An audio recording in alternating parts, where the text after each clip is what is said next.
మూసీపై focus 56 కిలోమీటర్ల పొడవున ప్రక్షాళన green harbour పార్కుల కోసం సర్కారు కార్యాచరణ విదేశీ పర్యటనలో మూసీ రివర్ ఫ్రంట్ పై సీఎం రేవంత్ రెడ్డి ప్రత్యేక చర్చలు లండన్లో థేమ్స్ దుబాయ్లో వాటర్ ఫ్రంట్ పరిశీలన మూసీ రివర్ ఫ్రంట్ కోసం దిగ్గజ కంపెనీలతో సంప్రదింపులు జరుపుతా ఉంది ప్రభుత్వం ప్రపంచ దృష్టిని ఆకర్షించేలా డిజైన్లు రూపొందించాలని అధికారులకు ఆదేశం నేడు ఉదయం హైదరాబాద్కు సీఎం రేవంత్ రెడ్డి బృందం రానుంది అంటూ ఒక వార్త కనిపిస్తా ఉంది ఇక్కడ దావోస్ తర్వాత ఇక్కడ లండన్ పర్యటన ముగించుకొని ముఖ్యమంత్రి రేవంత్ రెడ్డి బృందం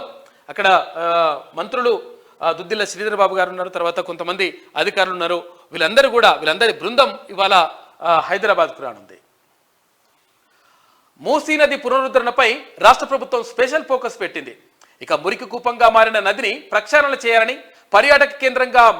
మార్చాలని భావిస్తుంది 56 కిలోమీటర్ల పొడవున మూసీ నది ప్రక్షాళన కోసం దాని వెంట గ్రీన్ పార్కులు షాపింగ్ కాంప్లెక్స్ల ఏర్పాటు కోసం యోచిస్తున్నది విదేశీ పర్యటనలో సీఎం రేవంత్ రెడ్డి ఇదే అంశంపై కీలక చర్చలు చేపట్టారు వివిధ కంపెనీల ప్రతినిధులతో ఆయన భేటీ అయ్యారు ఆయా దేశాల్లోని నగరాల చుట్టూ ఉన్న నదులు వాటి డెవలప్మెంట్ కోసం తీసుకున్న చర్యలను తెలుసుకున్నారు అయితే ఇక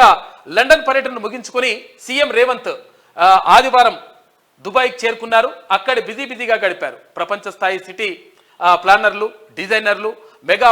మాస్టర్ ప్లాన్ డెవలపర్లు ఇక ఆర్కిటెక్ట్లతో ఆయన వరుసగా భేటీ అయ్యారు హైదరాబాద్లోని మూసీ రివర్ ఫ్రంట్ డిజైన్లు అభివృద్ధిపైనే కీలక సమావేశాలు నిర్వహించారు మూసీ పునరుద్ధరణతో హైదరాబాద్ సిటీ ప్రపంచంలోనే అద్భుతమైన నగరంగా మారుతుందని సీఎం రేవంత్ రెడ్డి అన్నారు అత్యంత ప్రతిష్టాత్మకంగా చేపట్టనున్న మూసీ రివర్ ఫ్రంట్ ప్రాజెక్టుకు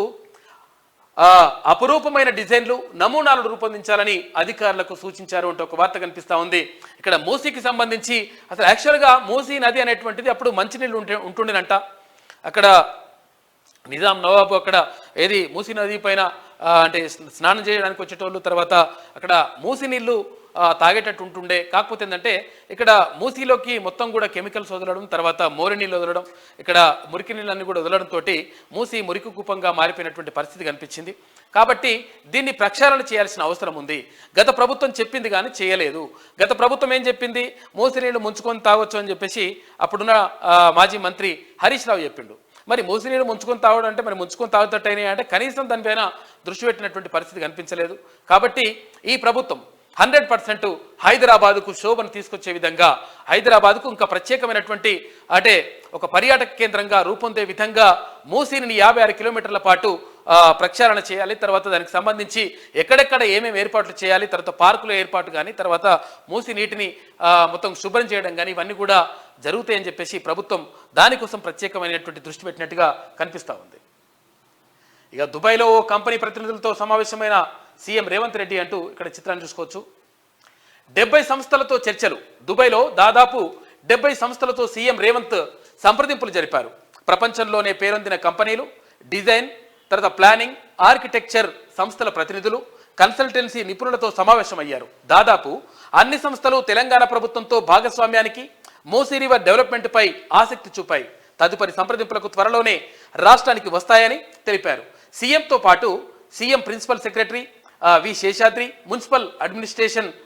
తర్వాత urban development authority principal secretary Dana Kishore CM special secretary B Ajit Reddy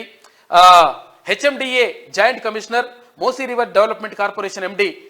ఆమ్రపాలితో పాటు అధికారులు ఈ సమావేశంలో పాల్గొన్నారు సోమవారం ఉదయం 8 గంటలకు సీఎం హైదరాబాద్కు చేరుకుంటారు అంటూ ఇవాళ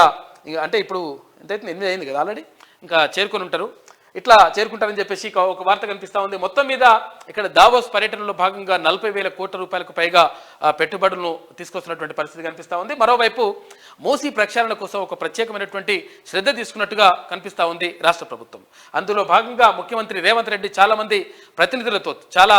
సంస్థలతో మాట్లాడి ఇదంతా కూడా చేస్తున్నట్టుగా కనిపిస్తా ఉంది ఇది ఒక ప్రణాళికాబద్ధమైనటువంటి అభివృద్ధికి సంబంధించినటువంటి ఒక ప్రణాళిక అంటే ఒక ప్రణాళిక లేకుండా తర్వాత ఒక పద్ధతి ప్రకారం కాకుండా ఇష్టం వచ్చినట్టుగా మా ఇష్టం వచ్చిందే చేస్తామనేటువంటి రీతిలో గత ప్రభుత్వం వ్యవహరించింది ఇది అంటే విమర్శలు మాత్రం వినిపిస్తున్నటువంటి పరిస్థితి కనిపిస్తా ఉంది